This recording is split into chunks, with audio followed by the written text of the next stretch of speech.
Hi guys, good afternoon. Kumusta? Tuloy natin yung kwentuhan kahapon. Kasi emotional ako kahapon.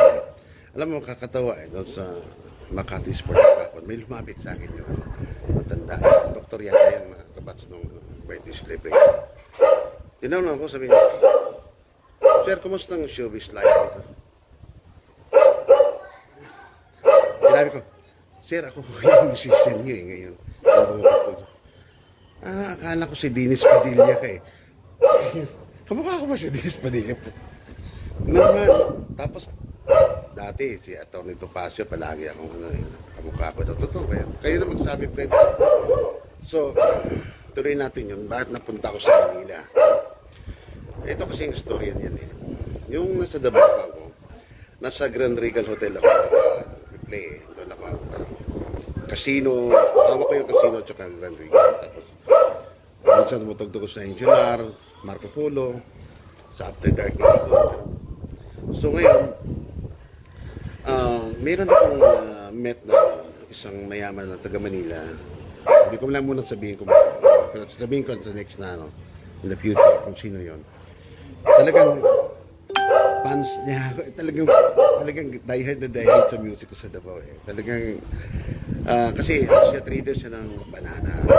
Nag-export siya ng banana papuntang Vladivostok sa Russia. So ngayon, minsan, every time na sa Davao siya, nahilig kasi sa kanta. Marunong din kumanta. Magaling din. Tapos kami nang naiiwan sa bar. So, hanggang sa isang, sabi niya sa akin, Alan, huwag ka dito sa Davao, pare. Sayang ka. Hindi ka ba dito sa sayang talent.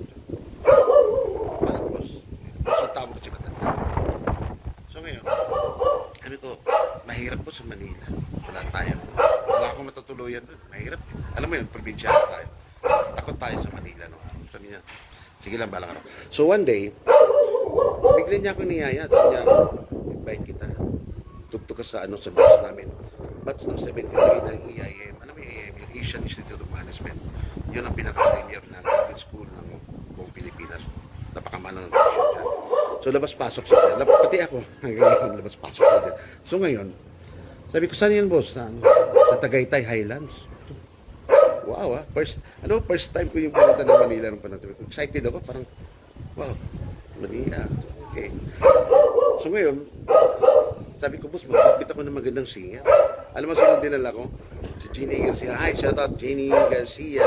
Nasa Amerika na to eh. Napakabait na babae. Napakabait na singer ko. Parang kapatid ko. Yak na sister. So ngayon, dinala ko siya doon. Siyempre si Jeannie talagang beauty. Maganda din talaga.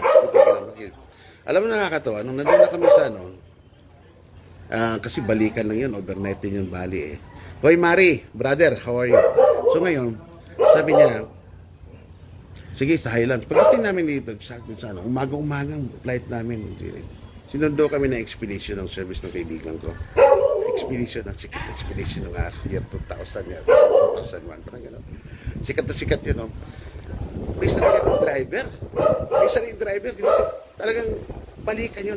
Sa akin lang yun nakadasig dito. Sa amin lang yun. Ako lang at saka yung sikat. So ngayon, nauna kami doon sa Highlands. Siyempre, parang na-amaze ako. Sabi ko, napakagandang lugar naman ito. Parang, di ba? Ewan ko lang kung sino nakapunta ng Tagaytay Highlands. Kasi exclusive yun eh. Hindi ka pwede pumunta dyan pag walang pake. Kaya hindi ka invited or whatever. So ngayon, in short, yung Batch 73 kasi ng EIM, yun ang pinakasiga sa lahat. Sila yung mga sikat dito sa Manila. Mostly yan, yung mga successful mga businessmen. Sila Manny Cuanco, si General Angeries, si Puli Nazarino ng yung Smart at saka siya yung big boss ng Smart retired na si Joe Patograles yung kapatid ni ni speaker kaibigan ko yun, nakita kami na the other day ng Friday sa birthday ni ng Mrs. Jico, si barkada sila si Bobby Garcia yun, so yun ang mga sikat yan. So ngayon, alam nyo, may kabak-tubak ako nung banda. Napakagaling ng banda ng hinahara ng mahal ng binayad siguro 300,000 yata kasi ang dami nila eh. May blowing pa. Ako nag-isa ng solo na ko, sequencer lang gamit ko. Ito nakakatawa. Kasi nung tumugtog yung banda, siguro mga alas 7, dinner time, sabi ni yung kaibigan ko sa Bukado, sabi niya, Alan, ikaw na sa next setup, mag-relax na. Eto, nung tumugtog ako, pinanatang ko pa kay Pati yung singer. Alam niyo, hanggang sa natapos, hindi na nakabalik ang banda. Ako na yung sabi ko, ganun. Sabi ko, parang natuwa sila eh. So, simula noon, from now, every now and then, ini-invite nila ako na tutugtog na ano. Kita lang from Davao. Papuntahin lang ako sa Manila. So, isang araw, yun na nga, nung nag-decide na ako sige, papayag na ako. Yung kaibigan ko, sabi ko, huwag ka mag-alala, baka babakapang kita kasi tiwala ako sa talent mo. So, in short, ito masasabi ko. Alam niyo, pag meron kasi isang tao na parang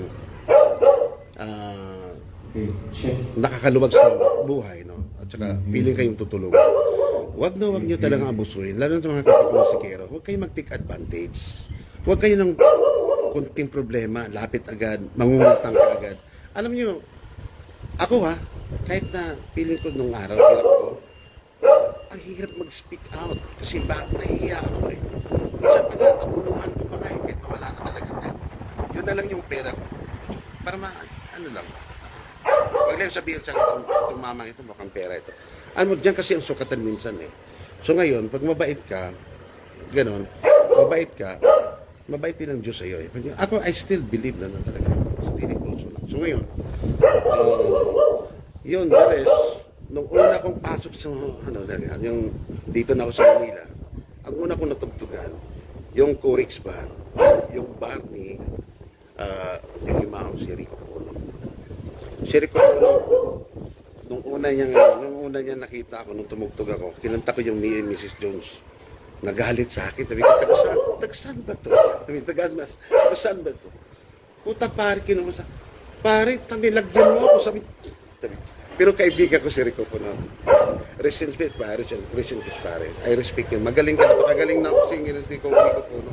Pero yung panahon na yun, nagsimula noon, binigyan niya ako ng slot kagad sa Corix Bar. Yan sa may Makati, sa may Kingswood.